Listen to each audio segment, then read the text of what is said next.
पाकिस्तान में चीनी इंजीनियरों और कर्मचारियों पर पिछले कुछ सालों में कई बार आतंकी हमले हुए हैं। चीन ने इन हमलों पर कड़ी आपत्ति जताई है, लेकिन पाकिस्तान की कोशिशों के बावजूद हमलों में कमी नहीं आई है।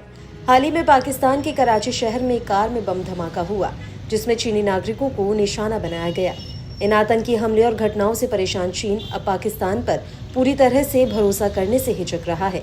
चीन ने पाकिस्तान के सामने प्रस्ताव रखा है कि वह अपने नागरिकों की सुरक्षा के लिए खुद अपने सुरक्षा कर्मी भेजेगा, जो वहां तैनात रहेंगे। चीन के सैनिकों के साथ पाकिस्तान के सुरक्षा बल भी मौजूद रहेंगे। चीन के हजारों नागरिक पाकिस्तान में अलग अलग परियोजनाओं पर काम कर रहे हैं। उनकी सुरक्षा चीन के लिए अब गंभीर चिंता का विषय बन गई है। बलूचिस्तान में सक्रिय अलगाववादी संगठन बलोच लिबरेशन आर्मी चीन की परियोजनाओं का विरोध कर रहा है।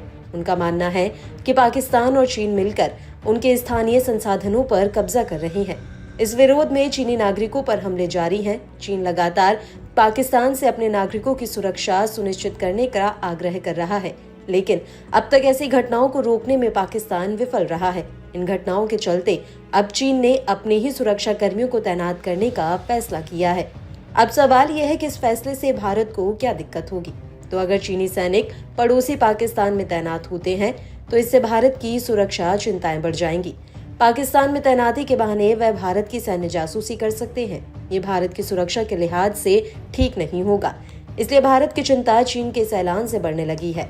हालांकि भारत इस मामले पर अभी से सतर्क हो गया है। बीजिंग द्वारा इस्लामाबाद को पाकिस्तानी सुरक्षा एजेंसियों को भेजे गए एक लिखित प्रस्ताव में आतंकवाद विरोधी अभियानों में सहायता करने और संयुक्त हमले करने के लिए सुरक्षा एजेंसियों और सैन्य बलों को एक दूसरे के क्षेत्र में भेजने की अनुमति देने वाले एक खंड का उल्लेख किया गया है।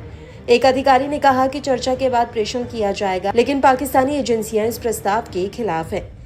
आपको बता दें कि पिछले महीने कराची एयरपोर्ट पर हुए एक हमले में 2 चीनी इंजीनियर मारे गए थे, जो थाईलैंड से छुट्टियां मनाकर वापस लौट रहे थे। इस हमले के बाद चीन ने पाकिस्तान की सुरक्षा व्यवस्था पर असंतोष व्यक्त किया और अपने नागरिकों की सुरक्षा का जिम्मा खुद उठाने का फैसला लिया है। चीन अपने आर्थिक हितों से पीछे हटना नहीं चाहता, इसलिए वह हमलों के बावजूद किसी भी परियोजना को छोड़ने के लिए तैयार नहीं है। सूत्रों के अनुसार इस मामले पर चीन और पाकिस्तान के बीच फिलहाल बातें चल रही हैं। चीन अपने सुरक्षाकर्मी भेजने का प्रस्ताव दे रहा है, जबकि पाकिस्तान चाहता है कि उसे एक और मौका मिले और वह सुरक्षा को पुख्ता करने का भरोसा दे रहा है। पाकिस्तान इस बात से चिंतित है कि चीनी सैनिकों की तैनाती उसकी संप्रभुता पर सवाल खड़ा कर सकती है। इसके साथ ही चीन का उस पर से विश्वास उठने का संकेत भी हो